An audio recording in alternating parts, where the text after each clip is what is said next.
So good morning. Thank you for coming here, and everybody online, thank you for attending. It's a pleasure for me to introduce Joshua Lee, Associate Professor Joshua Lee. Say a little bit about you, okay? Joshua Lee studied in Cambridge. I invert everything. So starting where you said, Cambridge, Bachelor of Engineering, Masters of Engineering, and PhD. Then he worked in the Department of Electrical Engineering at the City University, Hong Kong, for since 2009, basically, until he changed to the country again. He worked then in Singapore at A*STAR in Singapore, a research facility similar to CSIRO here in Australia. And yeah, he had the position there as principal scientist. And since then, after that, he changed. He went to Australia since last year, right? So he has an impressive track record and research focus. So he works on acoustofluidics. His focus is on harnessing acoustic waves for ultrasonic imaging and sensing. He is interested in lab-on-chip and particle actuation, environmental monitoring, Internet of Things, and wireless communication with regards to Internet of Things. He has many publications in very reputable journals, for instance, Sensors and Actuators A, IEEE Sensors, and in the Nature group, for instance, Microsystems and Nanoengineering. So the talk he is giving today is a bit hard to see, but it's called Harnessing Vibrations at the Microscale in Semiconductors Microchips. So, thank you. Thank you, Sebastian. Okay, so what I've been looking at, so in the more recent times, back in A*STAR, I've been looking at, really looking at acoustic devices, but built on semiconductor chips. So that's done for imaging as well as for touchless sensing. As well as event-driven wake up, and back at university until more recently, looking at particle manipulation. But the base of this is really all resonators, vibrating structures. So first of all, just to acknowledge all the people that that you'll see all the work. It's not done by me. It's really a whole bunch of people over the years from both institutions I've been in, as well as collaborators as well. So where all this, so I in the blurb that I had in the abstract, the question I posed was, are there interesting problems to tap into for vibrations at the micro scale? And we start first with electronics. I mean, what we have with electronics, it really all started off with the vacuum tube, and then what we've seen, of course, in the 60s is that translation of this kind of technology into silicon, and then with that you get more slow, you get this massive scaling, and so people are now talking about what 4 nanometers, 3 nanometers, and so the question I had back more than 20 years ago, can we translate this kind of a rapid miniaturization with the rest of the world? I mean, this is all in the digital world, but how about in terms of electromechanics? So if you look at electromechanics, you also do have mechanical devices. So you have these quartz crystals. If you buy any sort of electrical circuit, you'll find one of these. They're basically the electronic heartbeat of a system. And so with that, it's pretty large. So what I've been looking at the beginning was, how do you translate that onto a silicon to make a mechanical device out of semiconductor technology? The other thing is what you see over here is a quartz was a QCM. And so that's used for weighing mass. And so the other question I've been looking at, can we actually kind of scale this down into silicon and scale up the performance and also leverage what's going on in the semiconductor industry as well? And then the other domain is in ultrasonics or acoustics. And this shot over here kind of captures what's going on right now. It's, this is the traditional way of building a transistor. It's all pretty manual work, expensive.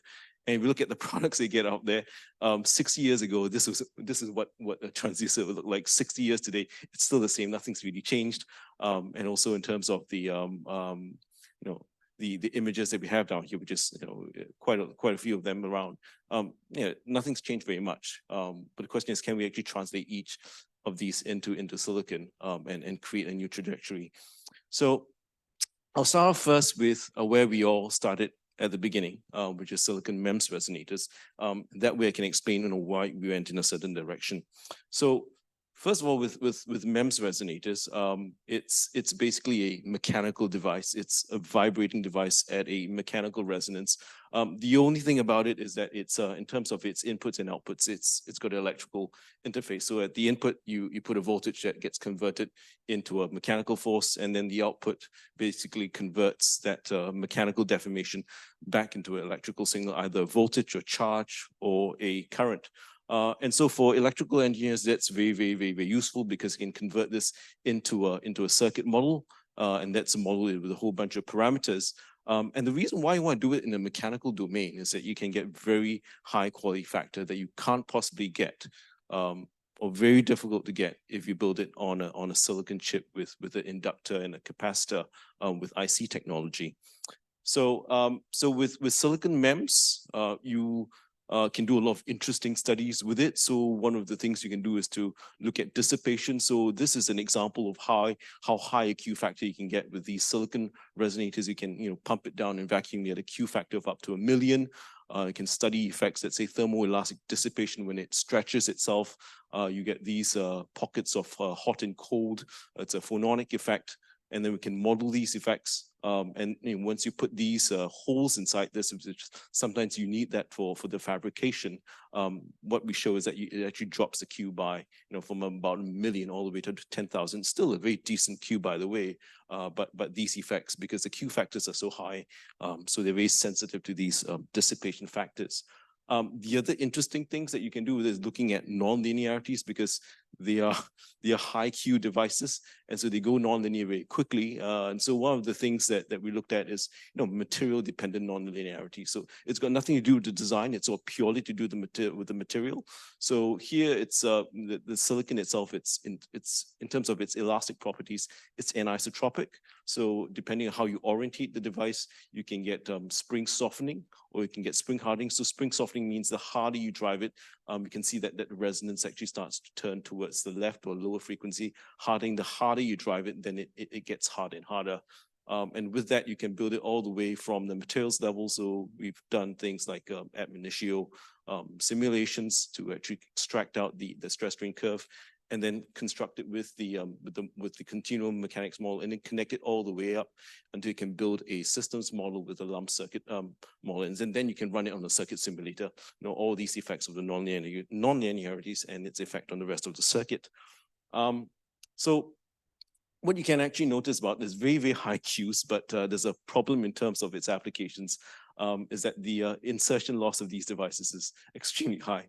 For these, it's about 70 dBs. You can't really do very much useful stuff with it. So other things we're looking at, could we try and kind of bump up some of that signal out of this? And so one of the ways is to look at piezoresistive sensing. So because silicon itself is intrinsically piezoresistive, so the way that this works is that you actually connect it with a beam. You actually couple these two resonators together, and so that synchronizes the resonance. But also at the same time, as these actually expand and contract, it's also expanding and contracting that coupling beam. So it also functions as a integrated piezo resistor. And so with that, as you fire in that current, as you raise that current, you can raise it from an insertion loss of about 95 dBs all the way and decrease it down to about 50 dBs. But 50 dBs, it's still pretty huge. And in the process of that, it's still power dissipation. And we've still got to pump this down in vacuum. But the nice thing about this, you can actually raise raise the signal level, but maintain that high levels of Q. You can see that frequency shift due to changing of the temperatures, but the Q pretty much remains at about 1 million. But we pretty much reached the limit of what you can actually do with silicon, and it's an interesting material to work with. And so that's why we started looking at piezo MEMS. That was about 2014, 2015 or so. So just comparing the two technologies, they are quite different. So with silicon capacitive, the main glaring thing is that the coupling is extremely poor, right? You get this very high insertion loss. And if you scale it up to higher frequencies, it doesn't scale very well. It actually gets even worse. And you do need that high vacuum to actually get the high Q anyway. With piezo silicon MEMS, it's really difference is really night and day. You get really strong coupling from that piezoelectric. What it does is because you're putting piezoelectric on the silicon, you get the goodness of the piezoelectric, and you also get the low damping from the silicon itself. The bad thing about it is when you stack it all together, you get a stack of materials. So quality factors are typically about 1,000. It's not low, it's still okay, but we were trying to ask, what is limiting this? And we looked at this material called aluminum nitride, which is pretty mature. And the other nice thing about it is that CMOS compatible, and it's nice from the semiconductor industry.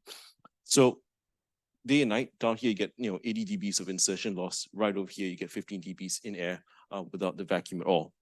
So this is what a piezoelectric resonator, we call this a contour mode resonator, because the frequency of these resonators, it's vibrating in plane, and the frequency is really dictated by really the pattern of these interdigited electrodes, or rather the pitch, the separation pitch of these electrodes. And so what you can then do is you can build a whole bunch of these devices with different frequencies, simply by just changing the layout design.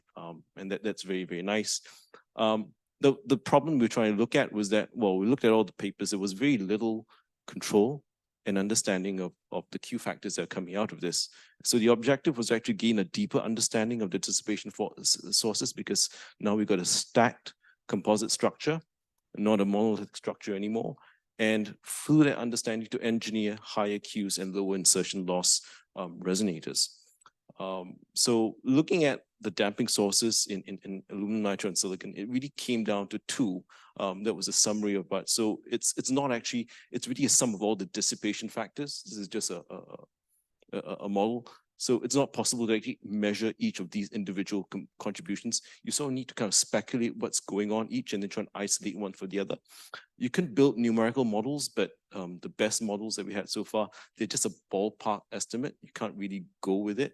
And there's a lot of experimental scatter when you actually measure Q factors. So in the process of all these studies, we've measured tens of thousands of these resonators just to be very sure what we're looking at. So one of the ways that we looked at these anchor losses. So anchor loss is what happens when it vibrates over here, and you actually have some evanescent wave that's pushing out into the boundaries. So we looked at this phononic crystals. So phononic crystals are basically periodic variations of solid and air. So we looked at a bunch of different kinds of shapes. And the idea about phononic crystals is that it actually opens up a band of frequencies whereby the vibrations of phonons are not allowed to propagate. So how you would use this as a resonator, you stick it at the boundaries. And so if the theory is that if the acoustic waves are not allowed to propagate through it, it acts as a trap to trap that acoustic wave and acoustic energy within the resonator itself. And depending on how you actually design these, you actually get different sizes of these band gaps. So this one was one of the widest band gaps we actually managed to actually make. And so they are indeed effective. You can see compared to not having each of these, you get a very, very strong increase. And so you do need to measure quite a few of these devices. As I said, you've got a bit of a scatter, but as a whole, you can see the clear increase of that. And in terms of the theory, it actually does work, because if you look at this, it's a frequency band. So with the same resonator, you can actually drive the resonator in different modes. And so you're expecting at different frequencies. Sometimes it's within the band. So if it's within the band, you do see that this third, or you see that very clear jump. But if you're excited outside the band, then it really doesn't make a difference. So it all works out quite well. So the other schema that we tried is to kind of shape the waves using the shape of the resonator. And so you curve the resonator, and by doing that, what you actually do is that you change that dispersion and you push that wave towards the center, and then so you don't get very much displacement going on at where the connections are. And so this is a shot. So this is a simulation, and you can actually use laser Doppler vibrometer. It's an LDV to actually image the outer plane displacement. It turns out that you actually get that same sort of pattern, but in the outer plane displacement. It's small, picometers, but you can see a very strong correlation. So with that, you can do a whole bunch of studies. We've looked at, what is the effect of the curvature, as well as, can we scale this across different frequencies? And as a whole, this localization effect works quite well. So as a process of that, we've built, a sufficient body of devices to actually do some modeling to that. So this simulation over here, the ones in red. So that's really a complex model. It looks at anchor loss, it looks at electrode loss, and as a whole, that gives a pretty good fit to the data as we have seen down here. But in the process that we saw how complex the whole analysis was. So at the end of the day, what is the application? So once you get a very good resonator, so this resonator is resonating at 200 megahertz. It's got a Q factor of 10,000. In terms of the impedance at the resonance, only 20 ohms. You can build it and you can co-design it with the IC. So this was a collaborative work with TU Ilmenau. So they were fabricating this platform with the LTCC with all these passives on top. And so as well as designing the chip. And so you co-fabricate, and then with that, you actually do have this very nice agreement between the measurement and the simulation because of the co-design. So based on having some kind of confidence of what you're doing in terms of design of the piezoelectric resonators, then we start, okay, can we do something else and spin it out? So one of the ideas was, okay, could we build a magnetometer with it? So what is the value proposition of a magnetometer? All right, so a value proposition is really look at these IMUs, these inertial measurement units. Right now, you've got three-axis accelerometer, three-axis gyroscope, magnetometers, and a pressure sensor. Well, most of this is actually done with the MEMS. The only thing that's not MEMS right now it's a magnetic sensor, and you need that for the direction fan capability. And we looked at what can MEMS actually offer. So in terms of power consumption, for the same amount of roughly same resolution, yeah, it does have a competitive advantage. So to sum it up, you actually get a small footprint from MEMS. It's also CMOS compatible. We can actually fab it on wafer scale. And it gives you, low power with sufficient resolution for the applications for direction finding. So if we kind of look at a magnetometer, when you actually build it onto MEMS, it's actually just using the Lorentz force. And so this is just a breakdown of how it looks. So it really all comes down to Lorentz force. So F equals to BIL. So the first part of it is how you generate that force, and that's just doing the Lorentz force. And then you get a mechanical resonance, a force that forces that resonance, and then you have that displacement that you have to find a way of actually reading it out. So I've talked about piezoelectric,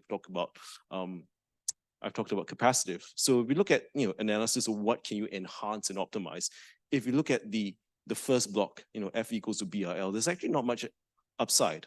You could increase the current, but that's cheating because you're just burning more power. You could extend the current loop. That will increase the mass, and that will decrease your frequency, and that's not entirely a good thing. You could look at the mechanical resonance. Oh, could I let's say get a good more response from that same forcing function? Let's say reduce the spring constant. Once again, that reduces the mass and reduces the frequency, and you also get linearity issues as well. The last block is really the transducer. I don't touch really much on that, but could we then just make a more efficient transducer to read out that function? And that's the way that we went about. So, but before we also tried doing capacitive as well. We done, let's say, the amplitude modulation mode. So basically that force basically modulates the amplitude. So the higher the field, the higher the force, and the higher the displacement. But this is all driven at resonance. And the other way was to do it with FN mode, in which you perturb the frequency. We've done both, and once again, you do need high vacuum for that, which wasn't very convenient for the experiments. So we took a look at aluminum nitride again. So just sum up some of the limitations of using silicon-based capacitive these LFMs. You do need vacuum encapsulation to get up Qs of about 10,000 or so. The bandwidth is typically about a few hertz, and that's because most of the time the resonance sweet spot is about 10 to 100 kilohertz when you design it at this sort of a scale. And so if you've got a scale of 10 kilohertz or so, divide it down by this sort of a Q, then you only get a bandwidth of a few hertz. The sensitivity is highly dependent on the pressure level. You could do off resonance operation, but that will increase the bandwidth at the expense of sensitivity. So the approach for using piezoelectric is really, the aim is to deliver the same amount of sensitivity, if not more, but comparable performance in air. And the approach is to actually exploit the strong coupling of piezoelectric. So what you see on here, if a piezoelectric got very high Q, I throw away some of that high Q and I compensate that with that high coupling. So I don't need that vacuum anymore. All right, so that's the strategy, throwing away high Q, and I can deal with that because I've got very strong conversion at the readout stage. So so this is just showing you can actually do it with the Z-axis field detection.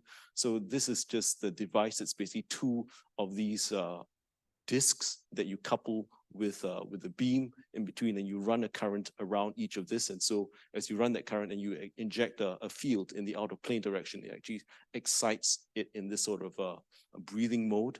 And so, if you actually just compare what you can get out of this device compared to a capacitive device, which is highlighted in these two, you see that there is, in terms of the response, and this is, you can see the response here is divided by the loop current, and that is necessary because, as I said, you can cheat by just injecting more current and increasing the sensitivity, but that's not right. So you can normalize it. So once you normalize it and all that, you can see you get a 10x gain in terms of that.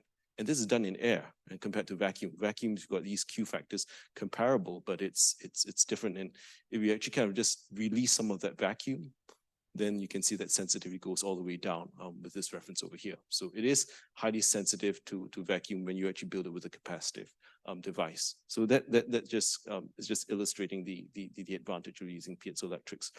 So to show that you can actually build 3-axis on the same platform, the thing is that when you actually do the fabrication, it's a planar process. So the current loops have to go in the plane of the fabrication. You can't do it this way over here in the X, Z, or the YZ. So if it's running in the XY direction, these current loops, then, and your field is going to go in the XY direction, then what's going to happen is that your mode of vibration is going to go in the outer plane. And typically, if you build this in a capacitive platform, the Q is going to go all the way down, as you can see from here, right? It's from the 10,000 all the way down to 300. But with piezoelectric, that is not a problem because you've got this very, very strong coupling. And so this over here is just a flapping mode. So it's just flapping on its sides, and then you've got the currents that are running over here. And so you compare once again, it's once again, you get this 10x increase compared to what you can get in vacuum.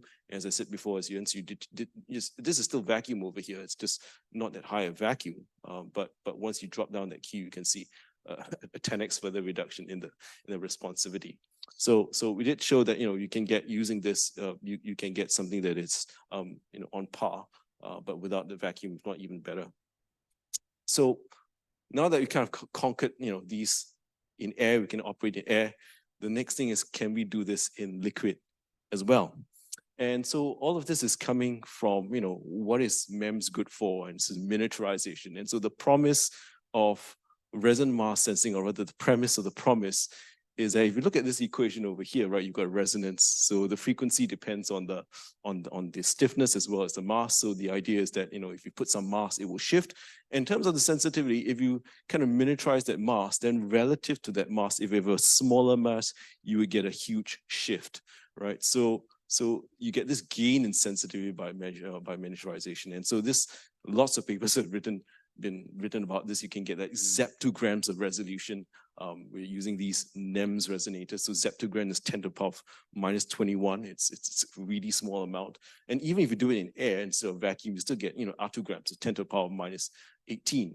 And this is massively more sensitive compared to what you have with a weighing scale over here that's like 5 kg and resolutions of 10 milligrams. So that's really the premise. So we asked ourselves the question, could we do this for biosensing, because it's small as well? So this works very well. And as soon as we thought about it, there are actually 2 challenges to this.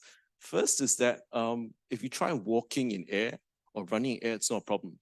Get into water and you find that you're damped all the way. And that's exactly the same thing with the resonator. Once you throw it into water, you get a very, very weak signal. So that's the first challenge. Can we actually extract out the signal, build a resonator that's resilient enough? The second challenge is, how do you put that analyte onto the resonator itself? Right? You can have very fanciful dripping techniques and all that, but how do you actually get it to? And so we wanted to tie these 2 together. And the way that we looked at various ways. We looked at, can we do use lasers, laser coolings and patterns and all that. And so, okay, we looked at something called acoustofluidics, which is actually use acoustic forces. So with acoustic forces, there are 2 ways in which the 2 things you could do. You could put it in a micro chamber over here, and you can use it to do kind of 2D patterning. you set up a standing wave, and you've got these periodicity of a standing wave. You've got nodes and antinodes, and they get trapped in the nodes or antinodes. You could do it in a droplet in which you're just doing acoustic streaming forces, and that will really be the focus mechanism in this talk, although we've also done some experiments on this as well, but just to keep things short. So the approach is really to tie and fuse acoustofluidics for the manipulation, as well as MEMS for the sensing, in which we had built up a base. And so the advantage of using acoustofluidics, at the time we thought, okay, it's a contactless actuation, it's a label-free as well. And the approach is that we would decided very early on was that the MEMS chip has to be detachable from that acoustic tweezer. So what I mean over here is that there are actually two parts to this. So you have the generator of that wave, and that wave couples into that chip over here. And what you want to be able to do is, after you finish the experiment, you take the chip and you can throw it away if you need to, just to prevent any cross-contamination. We didn't want to throw away everything, right? Because fabricating this substrate itself is also not cheap. So the other challenge for the MEMS that you had to bear in mind is that the device had to be compatible with acoustofluidic actuation. The strong mechanical coupling, that's still something that we still need to do, because it can work in the you can manipulate particles on it, but at the end of the day, if you can't detect it, then that falls apart. So this is, let me just show. So this like, let's see. Okay, right. So I think this is going to autoplay, right? So this is our first demonstration that you could do this acoustic fluid chip on a multi-layered surface. So this was a MEMS chip, right? It's a poly-MEMS chip. We were trying to mimic a MEMS. And so we did some studies to show that, hey, we actually do some concentration. So we had various kinds of particles that as you inject, you can see the particles start to swarm. And then right over here, let me see if I can get this to play. This was kind of structuring the chip. So if you micro machine the chip, but put these periodic structures, so we did show that you can self-align those acoustic forces, because you do need to build some sort of asymmetry to get this sort of a rotational force for them to actually. So this was done using using cells, whereas the other one was particles. So just give it a minute. You can see it kind of streaming and spinning away. And at some point of time, after about a minute, you can see those particles coming together, right? And it's all pretty self-aligned. That was quite neat. Let me go on. So so part of this whole process, we were looking at a very good resonator that we could use. So this was one of the resonators. We call it the button-like mode because it looks like a shirt button. And it's got very low impedance, even in air. Respectable Qs about 400. So most of the time, if we look at the literature, Qs are about 100 or so for these. So we thought, okay, we've got something, compared to, back in 2016, when we first looked at this problem, it was a pretty flat line that we had. It's still detectable. So we thought we would be ready to go.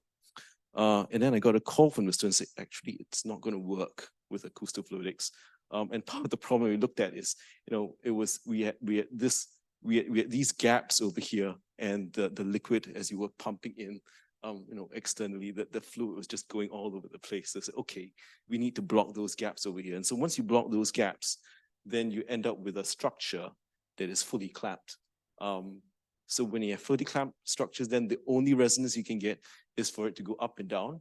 And up and down in liquid is not good, because there's going to be a lot of damping. And so we looked at these higher order modes in which it's bending on itself, and that tends to lower the damping that we got.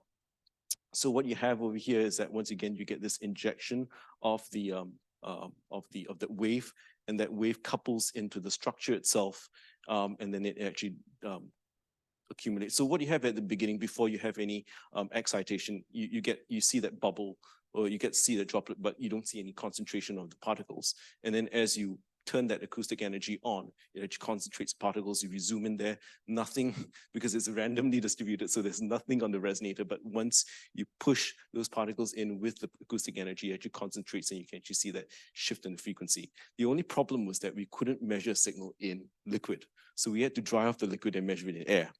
And we did a whole bunch of studies and understood why. And so then we could then go on and proceed to actually do it with an in-plane mode where the damping was a lot lower. And so this is exactly the same. We changed the transducer design so it was a little bit more self-aligned. But once again, the thing here is that so you've got nothing on, it's all randomly distributed, and then you put the power on it, actually squeezes all of that particles onto the resonator itself. So it's just a few of them, and then with that you can measure it, that shift in liquid itself. So we're doing it all kind of in situ itself. So then I say, okay, this is just one chip. Could we also try and expand it? So this was just a try in which we tried to build these walls to actually shape the acoustic waves.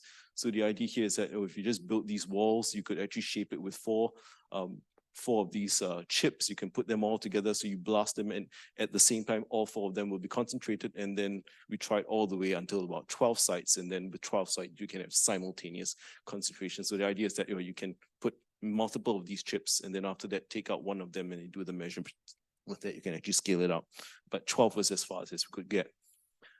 And so more recently, when I was in Singapore, I think there was a very bright student who came up with this idea. So we've got these membranes. Can we use these membranes itself to manipulate? So rather than drive the wave outside from the chip, can we generate those waves internally within the chip? And so this was what he actually proved. So so down here, there are no channels, all right? It's just a droplet that you load it onto the chip itself. That's it's just basically a racetrack, a freestanding racetrack. And so let me just play this video over here. Okay, it's a little bit sick, but you should be able to see that the particles are actually moving, right? It's almost as if there is a pump that's going on, but the only pump that's happening is from these IDTs, right? Setting up these traveling waves from these. So the wave is generated internally with a very small amount of power. And so he could show that you can actually transport them. You could also do things like, snake them around. And yeah, now it's getting to the part whereby it's just clustering and just spinning around at that single spot over there.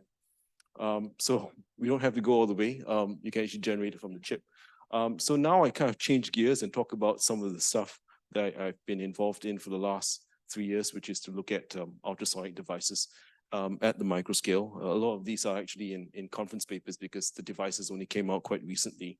And where all of this really comes in is really looking under the umbrella of this very huge program that got tool manufacturers, semiconductor manufacturers, and an R&D institute together.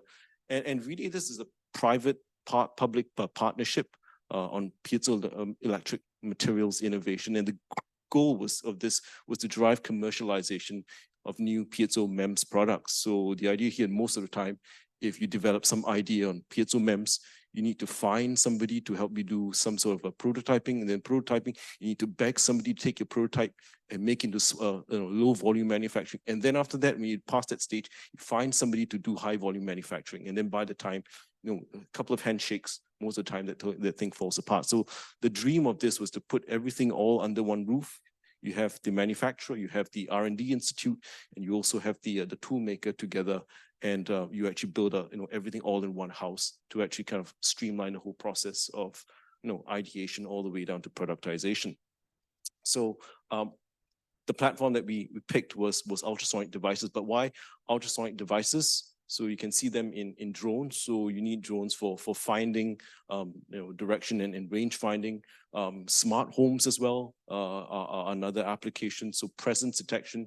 And the advantage of time of flight detection for using ultrasound is that you can do range detection under any lighting conditions. You don't need light unless you don't need light at all. And more on the biomedical sort of side, wireless power transfer implants using ultrasound. Intravascular ultrasound as well, and so it's wearable ultrasound for continuous monitoring. So you have right now these probes that you can put it on, but one research direction that's been catching up is, could you actually put these as stickers on the body and do continuous monitoring? For that, you do need to miniaturize so you can actually make it wearable. And so just a comparison. So in terms of micro machining and miniaturizing down, I mean, there are two approaches to doing this. You can do it the capacitive approach or else the piezoelectric approach. The capacitive approach, some of the problems with this is you do need a very high bias voltage. It's suited to high frequencies, but it's also limited to high frequencies. So the limitation right now is to immersion applications. So you're looking at presence detection and all that. CMUTs aren't very attractive. For PMUTs, the thing about this at the moment with the current status, the bandwidth and all that is not comparable to capacitive MUTs. There's also a uniformity of the deposited film properties. That's still a question that some people might have. I differ. But in terms of performance-wise, there are lots of good things about it. No bias voltage. You can have very high range, and that allows you to go for the lower frequency range for these ranging applications as well.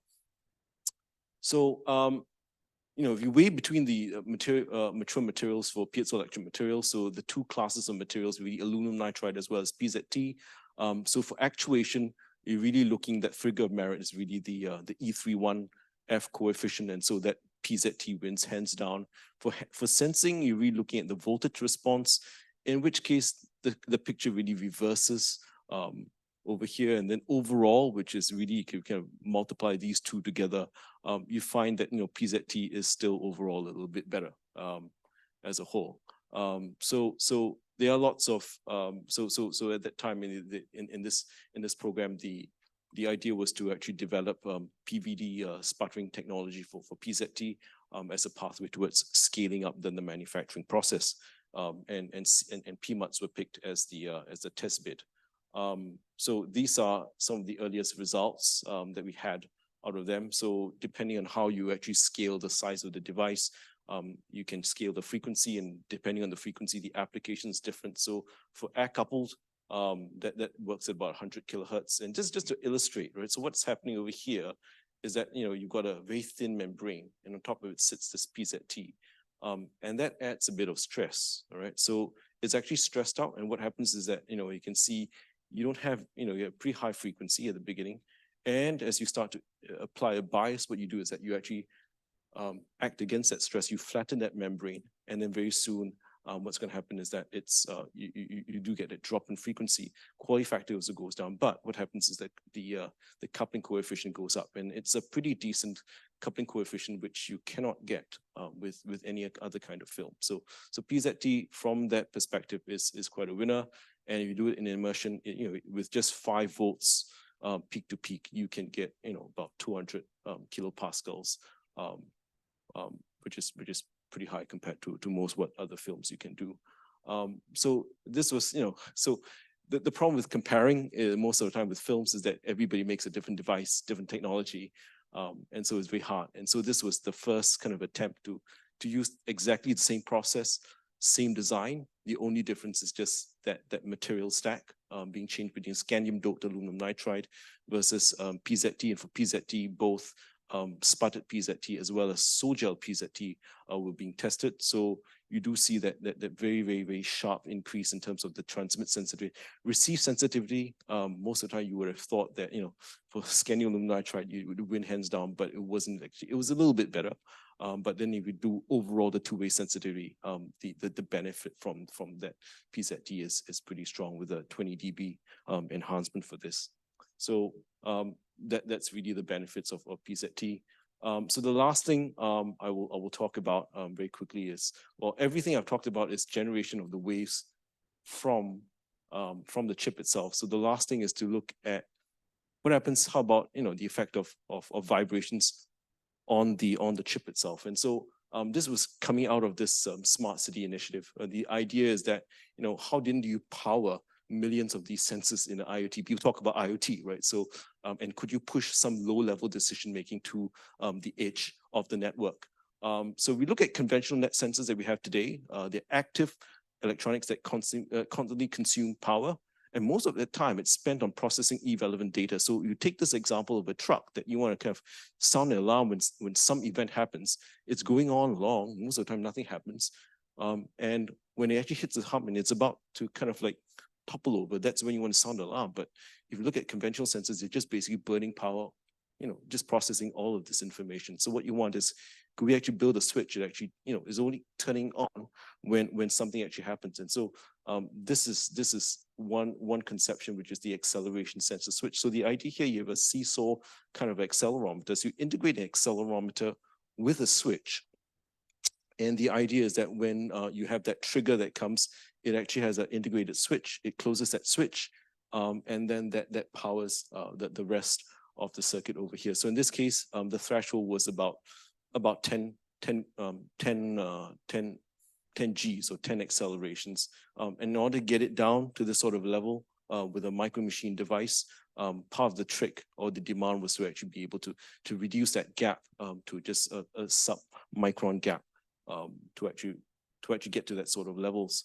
And so once we were able to get that, then we could build a prototype with this. And so this was the idea. You could actually test it up to 100 times, and there was very hardly any degradation with this. And that allows us to actually do some real-time testing. And so the idea was here is that you shake this sensor so nothing actually happens, and then it wakes up the rest of the circuit, and then it starts to transmit data from the sensor node itself. This was an application that we tried to convince people. So this was tied to a locker. And so the idea here is that once you release that locker, it has a huge amount of acceleration. So nothing's happening. You open it, and then after that, it starts to transmit the data to a remote station. And then you can see what's actually happening to what somebody's doing on that lock itself. So to recap, so are there interesting problems or applications that tap into vibrations at the microscale? So I've talked about resonators at the beginning, looking at fusing these with acoustic fluidics, and then finally with ultrasound, and then also with this event-driven sensing. I hope that I have convinced you that they are, and invite you to collaborate. Thank you very much.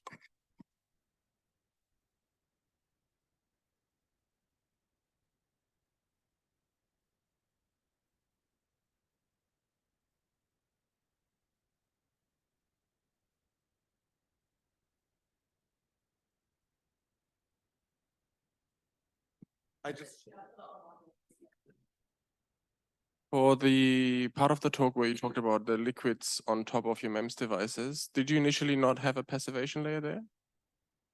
Or are they passivated? There's no passivation layer because it's thank you. So there's no passivation layer. I think it would have been nice, but because it's a MEMS cap device which doesn't have that passivation. So yeah. So there was no. It was I think it was just, I think for the particles it was just DI water. But no, there could be huge amount of, if you use ionic liquids, it could have a conductive path, but shorting is not an issue. Okay. So would it affect sensitivity at all? Sensitivity in terms of the frequency shift, no. So frequency shift, it's just inertia. Yeah. I think what you're thinking is probably the integrity of the signal that you have, but the signal's sufficiently strong that you can actually see the peaks. Yeah. So you're saying you can just stick the piezo MEMS cap device in liquid and it should be fine? Yeah. I need to try that. Yeah. Now, does it last over a long time? I think that's another question, but yeah. And that's also the reason why some of your devices don't have the bottom electrode, right? These are MEMS cap devices. It doesn't have a bottom. The bottom electrode. You go silicon, piezo, electrode. Silicon, yeah. And then some other devices, they have the bottom electrode. Did you see a major difference between not having the bottom electrode and having it? It affects feed-through, right? So I think all the devices, bottom electrode is always grounded. Yeah. How good is the ground? We didn't really look at that in detail, but the PMUTs definitely had a bottom electrode. The ones I showed, this PMUT, because those were customized process. So those had a bottom electrode. Yeah. What's the difference? I can't tell because they're very different technologies after all. Yeah.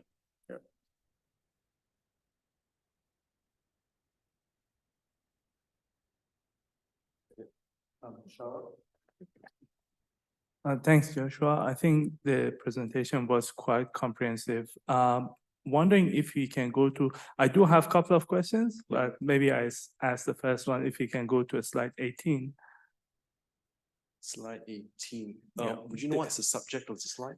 Yeah, so it was where you discussed about like the phononic effects and Ah. basically sending the acoustic waves. So the part I didn't understand is we're talking about acoustic waves and you show, yeah, that's slide 18. And I was wondering if you're talking about elastic waves or acoustic waves and what was the premises of that design? Because when you talk about acoustic waves, my assumption is that this is waves in air or any other fluid. But what you're talking about is Elastic waves would be more accurate. yeah. So elastic then, waves. would that make any difference? Like because these two are two whole different things. In fact, elastic waves they have two different components behaving differently, whereas and your design is based on that, which is a coupling of two pressure and shear waves in a solid. But the premises of the design is based on acoustic waves. Am I correct, or did I misunderstand anything on that? It's based on elastic waves still. It's still elastic. It's just wave theory over here. You basically you're varying the one is elastic waves. You're varying the speed, right, as you go through each of the media. So I guess in this case, so it was done with air solid boundary, so you have a reflective boundary with this thing. But of course, you could swap it over with, let's say, a different sort of a solid material. I see. It would be different, of course, but the physics would be the same. It's just that if you go to the next two slides, then in the connecting beam, next one, please.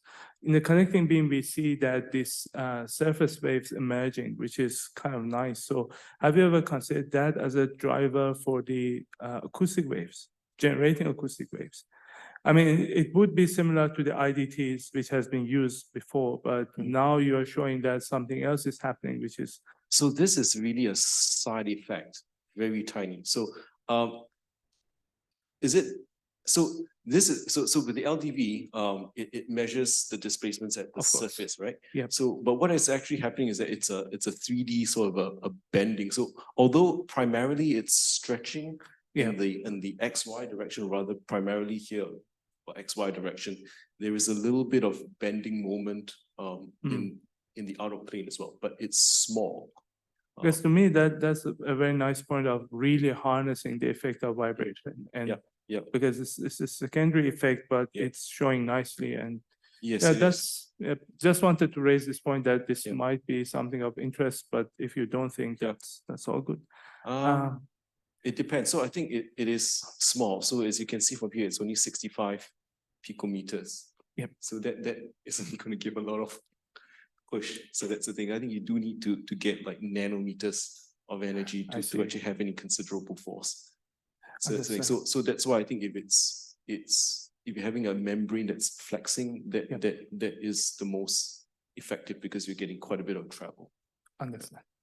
The next question is that we talked about the measurement of the Lorentz force using the magnetic field, and we're talking about the force that's around 10 femtonewton, which is basically nice for many of the applications we had in mind at Tech Lab and the group of Sebastian. But I wonder, like, what would be the maximum force that we can exert on these systems? Let's say if I ever have something that generates very low magnitude forces up to that level, but it has the capacity and the ability to generate larger forces as well. Can we accommodate a larger range, say from femtonewton to nanonewton or micronewton? So at the end of the day, because it's a mechanical device, right? As you can see, so it's all down to the elastic limits. So I guess the question then is how much force would that translate into the maximum strain before this guy goes nonlinear? And because it's a bulk, I'm not stretching it. It's not a flexing device. Maybe the last one I saw, it's a flexing device, but most of it, if it's bulky, the dynamic range is quite huge. I see. And it's also better than capacitive because capacitive, if you go beyond a certain travel, as you can see, it's a non-linear transducer, whereas this it's pretty linear. Understand. So, but I think I would need to have a look at the details of what is that limit that you're looking at, and then Basically measuring something that's about like 1,000 times of the resolution necessary. Yeah, so I think we're probably measuring testing times. around that range already. So Ah, 10 of okay, 15 I meters see. is really like the limit. So yeah, what you're saying, yeah, definitely. It will be well within the linear range of this. Fair enough. Fair enough. On one last thing, you showed the simulation of the particles moving in the channel using just the IDT inserting power. What was the distinguishing factor between the one where they were streaming along the channel and the one where they basically started circulating? Okay. Did you have like any of the inputs that's changing, or it Yes, just the happened inputs are that they? changing. Yes, the So- inputs are changing. yeah. Yeah. So it's basically it's whether you use one electrode or you use counter electrodes. Yeah. I see. Because they're all Okay. together. If I go to that slide over there, it's I had to skim very quickly. It's so if we kind of look at this, they're actually 4 electrodes, one on each side, and depending on the combination of how you excite them and the frequencies that you excite them, then you would change the behavior of that. Understand. So what was not shown is that you can, a second follow-up paper that's actually just been accepted was that the student actually built a microfluidic chamber on top, and he was injecting fluid in the opposite direction of the flow. And what you can see is that particles which were outside of the membrane were flowing in one direction, and then the other particles are going in the opposite direction, I see. simply I see. separated by its highly localized transport. Understand. Yeah. So Because the video basically shows something nice, and that is, it is not the acoustic forces that are in play, it's more on the streaming side. The streaming side is a major function of the viscosity itself, as the acoustic forces are coming from the scattering and radiation patterns. Yep. So that was something interesting for me, Yeah. because if it is purely acoustic forces, you would not get that kind of effect. No. But no. I realize that streaming seems to be the dominant component or Yes. factor in that respect. It is. But No, you that's set all up the good. waves in such a way that it starts to treat. But thanks for explanation. It is clear to me now. Yeah, thank you very much. Yep. Sebastian. Yeah, some more questions? How many are there? Oh, Yeah, I see there is a chat. Maybe I'll click on that chat. yeah, click on it. Nobody there. Solved. Okay. Are there any questions from? Yeah, from the usually online they put audience? something in the chat and have some questions. There is nobody, is it? Asking, yeah. So in the meantime, I can ask you some questions. In terms of particles, what type of particles did you use? And later on, what cells did you use? And what shape did these cells have? So in terms of particles, I think there was polystyrene. Yeah, There was so they were, silica. okay. Then but cells was just helicells. So when you accumulate them, so they were not perfectly symmetrical, these polystyrene, but you were able to agglomerate them. Yeah. So it's usually just plonking, they just distributed everywhere randomly, and then you turn on the power, they just spin, and then they just agglomerate. So in terms of size of the particle or shape of the particle, did you see any effect, transient effect? So when you change something in the power? Oh yeah, lots of it. So how did you control that? So this is, the videos probably just show the best cases, but how would you? So yeah, there is a what's the protocol for controlling? So there is a sweet spot. So I think that's what the this. See if I can get back. It won't allow me to go back. Why is it hanging on me? So anyway, there was that previous one that I was showing, the one with periodic holes. So with that, the nice thing was that allowed you to actually do a whole range of frequencies sometimes. And so I think there was an effect depending on the size of the particles and the frequency. So generally speaking, I think to go up to smaller size and lighter particles, you would actually go to higher forces, higher frequencies. And then if the particles were a little bit bigger, then you would need to go down on the frequencies, and so it would scale with the frequency of the IDT that we drive. But that is general. Yeah. But yeah. So the difficulty most of the time is, how do you actually design systems that you could actually, address a range of sizes. And so I think we've done it down to about 500 nanometers all the way up to 10 about 10 microns or so. Mm. So it's about one order of magnitude. I mean, we're able to address that range, but beyond that, I mean, we've not tried. And in terms of particles, you had mostly homogeneous materials? Or did you have something with a soft shell, soft membrane and a hard core? So different densities we tried, so Different mixed. densities. So you can try, so if you want, you can mix all of them together. You can even separate them if you want. So based on the properties are being different, you use these streaming forces to separate out. So you have maybe some of the particles on the side of the droplet, and then the rest of them are in the center of the droplet. You can do that as well. Yeah. So I've not showed that at all. Yeah, good. Okay. Okay. Any more questions? No. So yeah, then we finish this meeting. Thank you for the presentation. Thank you. Thank you very Thank you much. for inviting. Was very interesting. Yeah.